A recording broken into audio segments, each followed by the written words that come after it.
ലൈംഗിക വിജ്ഞാനം എവിടെ നടത്തിയിരുന്നത്? എവിടുന്നാ നമ്മുടെ ചെറുപ്പത്തിൽ ലൈംഗിക വിജ്ഞാനം കിട്ടിയില്ലേ? വലിയ രവി, നമുക്ക് ലൈംഗിക വിജ്ഞാനം ചെറുപ്പത്തിൽ എവിടെ നിന്ന് കിട്ടി? കൂട്ടുകാരൻ മാത്രമേ ഉള്ളൂ, കൂട്ടുകാർക്ക് വന്ന് കിട്ടി. അക്കാലത്ത് നമ്മൾ കൊച്ചു പുസ്തകങ്ങൾ എന്ന് പറയുന്നത് കണ്ടിട്ടില്ലേ? നമ്മുടെ പെരുന്നാളിന് പോയാൽ അല്ലെങ്കിൽ പള്ളിയിൽ പോയാൽ മറ്റേ കവറിനോട് പൊതിഞ്ഞിരിക്കും. അത് പൊട്ടിക്കണമെങ്കിൽ കാശ് കൊടുക്കണം, അല്ല പൊട്ടിക്കാനൊക്കത്തില്ല. അതിൽ പകുതി ഭാഗം ലൈംഗിക വിജ്ഞാനം, പകുതി ഭാഗം വലുതാക്കാനും ചെറുതാക്കാനുള്ള ഉപകരണങ്ങളൊക്കെയാണ്. അപ്പൊ ഇങ്ങനെ ഇറക്കി ഒരാളായിരുന്നു റവറൻഡ് ഫാദർ ടെരിയൻ. കേട്ടിട്ടുണ്ടാവും, പ്രായമുള്ളവരൊക്കെ കാലത്തിലൊന്നും വന്ന് കാണത്തില്ല. റവറൻഡ് ഫാദർ ടെരിയൻ എന്ന് പറഞ്ഞിട്ടുണ്ട്. അദ്ദേഹമാണ് ഈ പുസ്തകം ഇറക്കിയത്. കോഴം ചെയ്തിട്ട് തയ്യൽ നഗർ എന്ന് പറഞ്ഞൊരു പോസ്റ്റ് ഓഫീസ് തന്നെയുണ്ട്. ഞാനിത് പറയാൻ കാരണം അദ്ദേഹത്തിനൊരു നേഴ്സ് ഉണ്ടായിരുന്നു. ആ നേഴ്സിന്റെ മകനാണ്.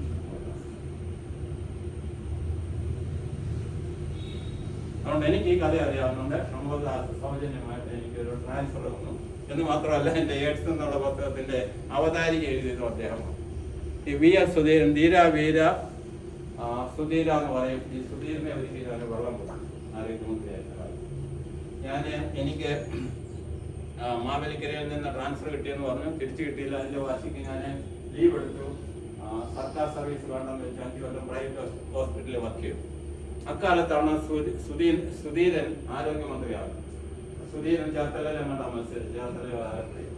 അദ്ദേഹം മത്സരിക്കുന്ന കാലത്ത് ജയിച്ച ഉടനെ അദ്ദേഹത്തിന് ആരോഗ്യം മതി. പണ്ട് തന്നെ പറഞ്ഞിരുന്നു, നമ്മുടെ വക്കം പുരുഷത്തിനെ പോലെ ആരോഗ്യം മതി എന്ന് പറഞ്ഞ ആളാണ്. അപ്പൊ അദ്ദേഹം പറഞ്ഞു, ഈ വർഷം മുതൽ ഞാൻ കേരളത്തിലെ ഏറ്റവും നല്ല പൊതുജനാരോഗ്യ പ്രവർത്തകന് ഒരു അവാർഡ് കൊടുക്കാൻ പോകും. പത്രത്തിലൊക്കെ വന്നു, മനോരമ മാതൃഭൂമിയിലൊക്കെ വലിയ പണ്ടക്കാശത്തിൽ വന്നു. ഈ വർഷം മുതൽ സർക്കാർ പൊതുജനാരോഗ്യ പ്രവർത്തകർക്ക് അവാർഡ് കൊടുക്കും. അതിനാരും അപേക്ഷിക്കേണ്ട, കളക്ടർമാരൊരു നോമിനേഷൻ ചെയ്താൽ മതി എന്ന് പറഞ്ഞു. എനിക്ക് തോന്നി എന്നാൽ എനിക്കിതൊന്ന് വാങ്ങിച്ചാൽ. അപ്പൊ ഞാൻ വർക്ക് ചെയ്ത 4 ജില്ലകളിലെ കളക്ടർമാർക്ക് ഒരു അപേക്ഷ കൊടുത്തു. അതിന് പുറമെ നമ്മുടെ പന്തളത്തെ MLA വഴി നേരിട്ട് സുധീരനൊരു അപേക്ഷ കൊടുത്തു.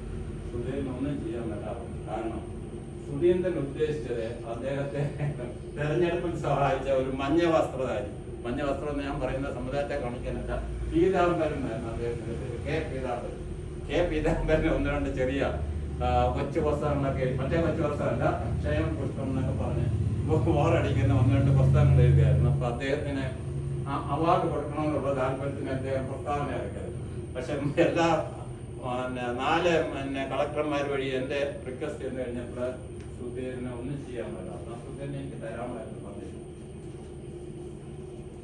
അടുത്തതാണ് നമ്മളെ കള്ളക്കരുണാകരൻ അല്ലെങ്കിൽ കരിങ്കാലി കരുണാകരൻ പറയുന്ന അദ്ദേഹം ആരോഗ്യമന്ത്രി അറിയാമല്ലോ.